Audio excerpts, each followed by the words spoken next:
তিনি বলছেন যে আল্লাহর ধন রাসূলকে দিয়ে আল্লাহ গেলেন গায়েব হয়ে, রাসূলের ধন খাজায় পাইয়া শুইয়া আছেন আজমিরে, কেউ ফিরে না খালি হাতে খাজা তোমার দরবারে। আল্লাহর ধন রাসূলকে দিয়া গেলেন আল্লাহ গায়েব হইয়া, আল্লাহর ধন রাসূলকে দিয়া গেলেন আল্লাহ গায়েব হইয়া, রাসূলের ধন খাজা পাইয়া, রাসূলের ধন খাজা পাইয়া শুইয়া আছে আজমিরে। এই জাতীয় কথা কোরআন হাদিসের দৃষ্টিতে এর বিধান কি এবং কোরআন হাদিসের দৃষ্টিতে এর মূল্যায়ন কি? প্রিয় দর্শক, এই যে কথাগুলো কিছু শান বা গানের নামে এই ধরনের কিছু কথা সমাজে প্রচলিত রয়েছে এবং সমাজে কিছু মানুষ এগুলো আলোচনা করে থাকে এবং অতি সম্প্রতি কেউ কেউ এই বিষয়টি আলোচনা করে আবার নতুন করে এটিকে মানুষের মধ্যে ব্যাপক আলোচিত বিষয় হিসেবে এটিকে সামনে নিয়ে এসেছে। এখানে যেই সুনির্দিষ্ট যেই কথাগুলো উল্লেখ করা হয়েছে সেই কথাগুলোর উপর ভিত্তি করে আসলে কোনো ব্যক্তি সম্পর্কে অথবা এই কথাগুলো সম্পর্কে আমাদেরকে যদি শরীয়তের বিধান আলোচনা করতে হয় তাহলে শুধু কথার বাহ্যিক শব্দের উপর আলোচনা করাটাই এখানে যথেষ্ট নয়, বরং যে এই কথাগুলো লিখেছে এবং যে এই কথাগুলো বলছে গাইছে তার যে উদ্দেশ্য কি, তার নিয়ত কি এবং সে কি উদ্দেশ্যে এগুলো বলছে সেই উদ্দেশ্যের সাথেও এর ঘনিষ্ঠ সম্পৃক্ততা রয়েছে। যেমন আলোচ্য গানটির মধ্যে তিনটি কলি রয়েছে। আল্লাহর ধন রাসূলকে দিয়ে আল্লাহ গেলেন গায়েব হয়ে। স্বাভাবিকভাবেই আল্লাহ পাক রব্বুল আলামিন তো আলিমুল গায়েব। দ্বিতীয় যে বিষয়, রাসূলের ধন খাজা পাইয়া শুইয়া আছেন আজমিরে। রাসূলের ধন মুঈনুদ্দিন চিশতি রহমতুল্লাহ আলাইহি পেয়েছেন। এর স্বাভাবিক অর্থ আমরা এটা ধরতে পারি যে আল্লাহর পক্ষ থেকে রাসূল সাল্লাল্লাহু আলাইহি ওয়াসাল্লাম ওহী পেয়েছেন, আল্লাহর পক্ষ থেকে আসমানি ইলম এসেছে আল্লাহ রাসূলের নিকট এবং আরো অনেক সরাসরি ফয়ুজ এবং বারাকাত আল্লাহর পক্ষ থেকে আল্লাহর রাসূলের কাছে এসেছে।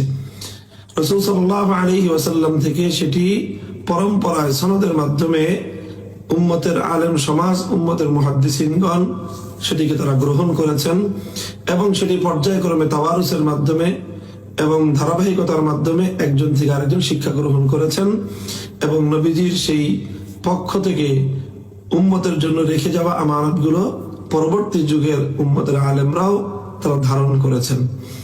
কাজী রাসূলের ধন বলে যদি এখানে বোঝানো হয়ে থাকে রাসূল সাল্লাল্লাহু আলাইহি ওয়াসাল্লামের ওয়াহির ইলম, তো সেই ওয়াহির ইলম পরম্পরায় মানে পর্যায়ক্রমিক ভাবে মুঈনুদ্দিন চিশতি রহমতুল্লাহ আলাইহি পেয়েছেন, এটি তেমন কোনো আপত্তিকর কোনো কথা নয়।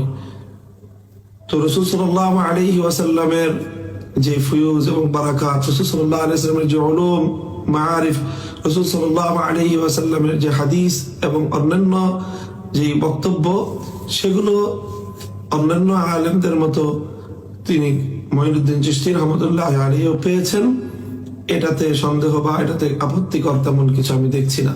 তবে এই ধরনের কথার কারণেই একজন মানুষের তার নিয়ত এবং তার উদ্দেশ্য কি এই কথার দ্বারা সেটা পরিপূর্ণভাবে অবহিত না হয়ে শুধু তার কথার বাহ্যিক অর্থে তাকে মুশরিক আখ্যায়িত করাটা, এটিও ইসলামী শরীয়তের তাকফীরের উসুলে কাউকে কাফের বলার ক্ষেত্রে যে ইসলামের কঠোর নীতিমালা রয়েছে সেই নীতিমালার আলোকে এটি কোনোভাবেই এটি সামঞ্জস্যপূর্ণ হয় না। কাজী প্রিয় দর্শক, এই বিষয়ে আমাদের বক্তব্য আমরা ধর্মপ্রাণ মুসলমানদেরকে, বিশেষ করে বাংলাদেশের সকল মুসলমানদেরকে আমরা এই কথা স্পষ্টভাবে বলতে চাই, সেটি হলো কোনো একজন আলেম বা যে কোনো একজন ব্যক্তি এই কথাগুলো বলেছেন, শুধু এই কথাটুকু বলার কারণেই একজন ব্যক্তিকে স্পষ্টভাবে মুশরিক আখ্যায়িত করাটা, এটা ইসলামের তাকফীর এবং কাউকে মুশরিক আখ্যায়িত করার যে মূলনীতি রয়েছে সেই মূলনীতির সাথে কিছুটা সংঘাতপূর্ণ হয়।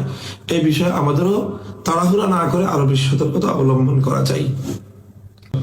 ইসলামী শরীয়তের আলোকে কোনো ব্যক্তি যখন কোনো একটি কথা বলবে, সেই কথার যদি অনেক রকম মর্ম থাকার সম্ভাবনা থেকে থাকে আর সেই মর্মগুলোর মধ্যে কোনো একটি মর্মে যদি তাকে কাফের অথবা শিরক আখ্যায়িত না করার অবকাশ থাকে, তাহলে একজন আগে থেকে মুমিন পরিচিত একজন ব্যক্তিকে শুধুমাত্র এমন একটি কথার কারণে মুশরিক আখ্যা দেওয়ার কোনো অবকাশ নেই।